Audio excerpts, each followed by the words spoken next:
What's going on, everybody? Welcome back to another amazing video. Now, I know I've been away for quite a while now. I have been busy. Actually, that was a lie. I have been actually unbusy with a lot of projects. Did you see what I did there? No, but seriously though, I've been really busy trying to do a lot of projects all at once. I'm trying to manage Patreon, plus I have my daily life. And sometimes I just can't get to making a video as consistently as I would like. So for those of you who have subscribed to my channel in my absence, thank you very, very much. And for those of you who have jumped on my Patreon, again, a double thank you for you. You guys are awesome, and I'm back. I'm gonna try and do this a little bit more often than just making a video and then disappearing for like a couple months. I'm sorry, my life is all over the place right now, but it's not about me, it's about you guys. So I'm a 3D printing enthusiast. If you're watching this video, that means you are too. And I got to thinking to myself, you know, I'm doing a Patreon, I'm giving away these STLs, and I'm working really hard, but it feels like that I'm not doing it right. Okay, so my background, I work in SolidWorks. I'm an engineer during the day, so my modeling skills literally come from SolidWorks. I'm not a master at it, but I'm pretty good at getting stuff done. So when it came time to wanting to amp up what was going on my Patreon, I really couldn't do it. And then I started seeing a lot of people who work in Blender and they're able to just model something like that and get it out. So I've taken it upon myself to start learning this particular program, Blender. SolidWorks is great, don't get me wrong, it is not cheap. It is not cheap at all. It is very expensive. When I say very expensive, I'm talking like in the range of thousands of dollars, which needs to be renewed every year. It's a good program, don't get me wrong, but it's not cheap.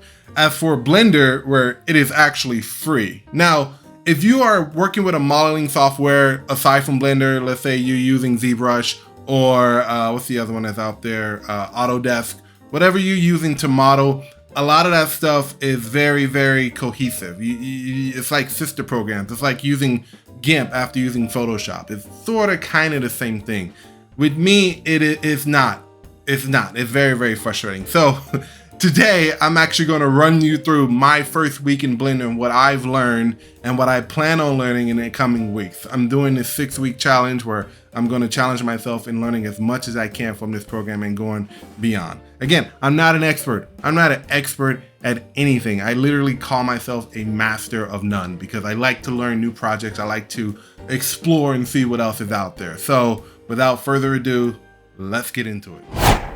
Hey guys, Future Will here. So as I'm editing my video, I realized that this video wasn't about the 5 things I learned. It was more of the 5 things that you should probably take into account to get started. So I apologize for that. I did learn a lot though, so I'll probably do a separate video later on with Blender open, showing you exactly what it is that I learned in this first week. But yeah, I do apologize. So just take this video as 5 things you should do first before starting in Blender.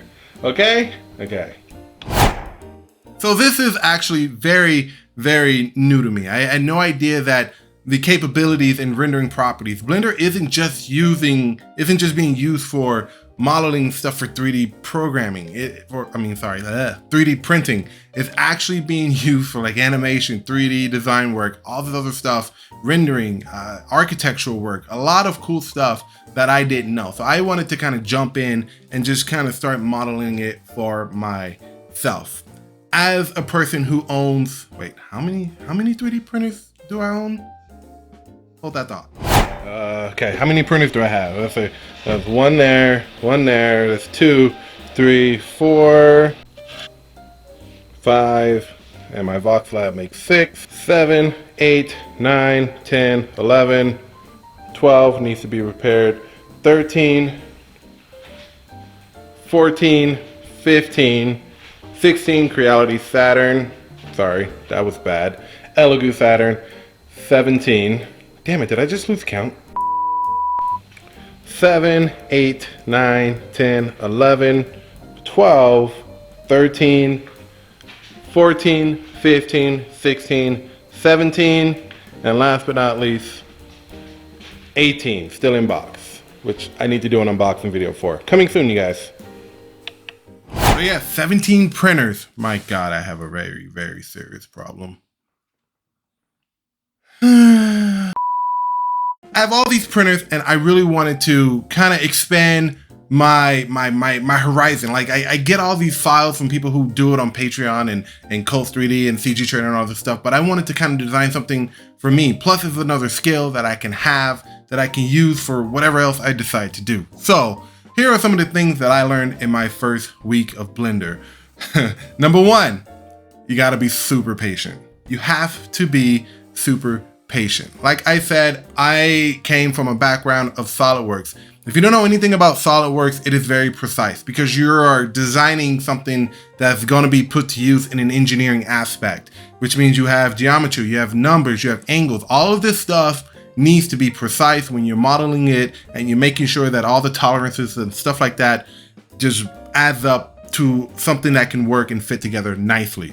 Blender, now I haven't discovered that, but doesn't really have that. You're just modeling something, you're putting it together, you're making it look as well as you could with references. And again, I want something that's precise. I want something that's symmetrical. You have to eyeball it. I know that there's a way to kind of outdo and kind of figure out what it is to make this thing look symmetrical, and I'm sure there's some modifiers out there. For now, I have just been eyeballing these things and making sure that it looks symmetrical best to my knowledge. Okay, so number one is be patient. By day 3, I wanted to freaking create the goddess sword from Skyward Sword, and I just couldn't do it. I was getting super frustrated because I could do this in SolidWorks. I can model this in SolidWorks in a couple hours and maybe less than that. But doing it in Blender, knowing that I could do it in SolidWorks, was extremely, extremely frustrating. So I took a day, came back to it on Tuesday, and actually did really good on getting it modeled out to what I wanted to based on a reference that I had. So takes a lot of patience. You need to be patient. Step number 2, modeling and editing an object. In SolidWorks, you don't start with anything. You just jump in, you start sketching, you build a block, you cut the block, you start shaping the block, and you go from there. In Blender, you kind of already start with that block, and then you start going ahead and modeling and molding it all on its own. Now, once you get the hang of the object mode and the edit mode and what you can do between each of those modes, it gets super easy. You can mesh it together, you can form it, you can squeeze it, you can stretch it, you can grab it by the edge and pull it, you can do all this stuff, and it makes it really easy. It's sort of like telling your brain that this is what I want, and then trying to translate that in your brain onto Blender and telling it, I need you to do this, and I need to figure out how to do it. So it's basically, once you're familiar with how everything works in Blender and how it all comes together, you can take something like a pirate sword or something like that and model it in Blender based on what you know, okay? Number 3, tutorials. There are a ton of tutorials on Blender on YouTube. And you can go online right now and go ahead and start pulling up whatever you want to do. I actually bought a class from Udemy that was like 18 bucks and started doing that to learn the basics. But before I bought that class, I got on YouTube and I looked up a ton of videos, and I came across 2 specifically that actually grabbed your hand and took you through modeling a block, to modeling a Minecraft scene, to tearing down that Minecraft scene, to building a sword.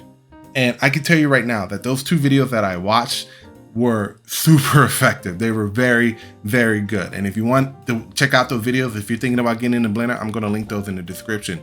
There's one more video in that series that I'm going to check out. But other than that, it takes you to everything, and even teaches you how to render. So get on YouTube, look at tutorials, and start taking notes. Number 4, no tutorials. Yeah, I know I just contradicted myself, but just hear me out for a second. A lot of people watch tutorials and that's all they do, but they never really actually apply it, okay? I think it was on Wednesday of this week, I was at home, I was working in Blender, and I was watching a tutorial, and the tutorial wasn't really what I was looking for, but my brain kept telling me, stop being impatient, again, number 1, and just watch the damn tutorial. But my brain, my body, my impulses didn't want to watch the tutorial because it wasn't teaching me or telling me what it is I wanted to know at that time. So what I did was that I just turned off the tutorial and I jumped into Blender, based on what I knew and already had done, and just started playing around in the program. Okay, sometimes you just have to do that. Like, tutorials are great for getting started, to understanding the interface and learning the program and stuff like that. But at the end of the day, you're going to have to take the gloves off, get your hands dirty, and jump right in and make sure that you're practicing this stuff. Muscle memory. I'm not a fan of hotkeys. I don't like using a button. I like dragging my mouse up and clicking and doing all this stuff.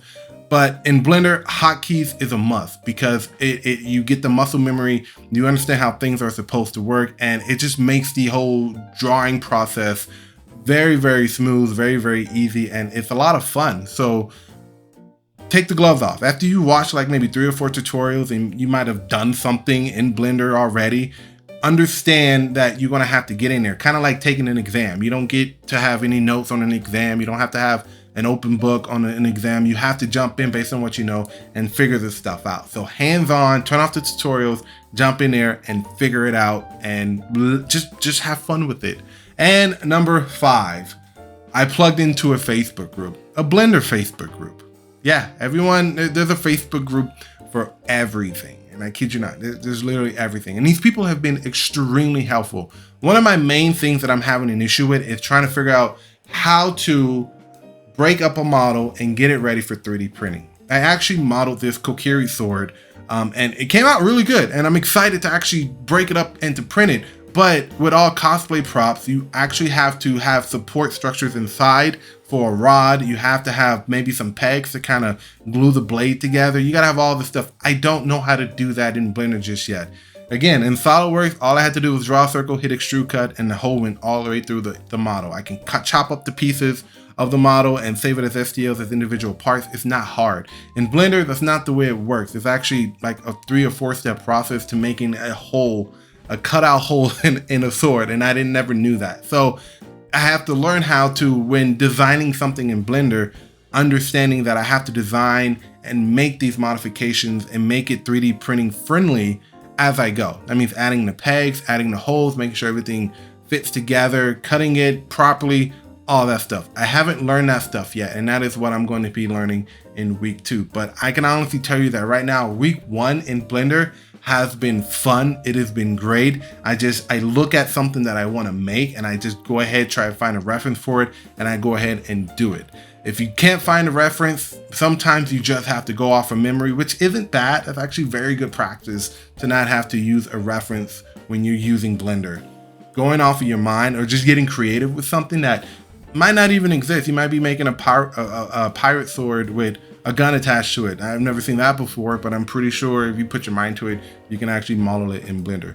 It's a very powerful tool. It's a very powerful program. And at the end of the day, it is very useful. Plus, it's free. You can download it and just start messing around with it. So that was my first week in Blender. I had a lot of fun.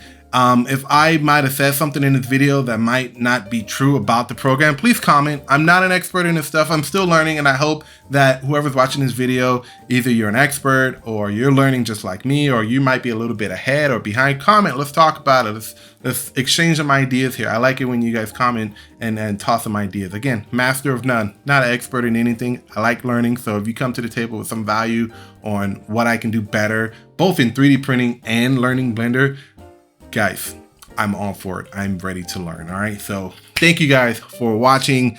I'm glad to be back. Oh, and tomorrow I will be going live. I'm going to be going over some Blender tactics. I might be modeling something tomorrow on my live stream, and I will be talking about the yesterday's release, the Power Rangers Once and Always. I'll be talking about that. So if you're a Power Ranger fan, which if you're on my Patreon, you're definitely a Power Ranger fan, come out, hang out, let's talk about the special. I liked it. There were some issues with it, but overall it was a great special.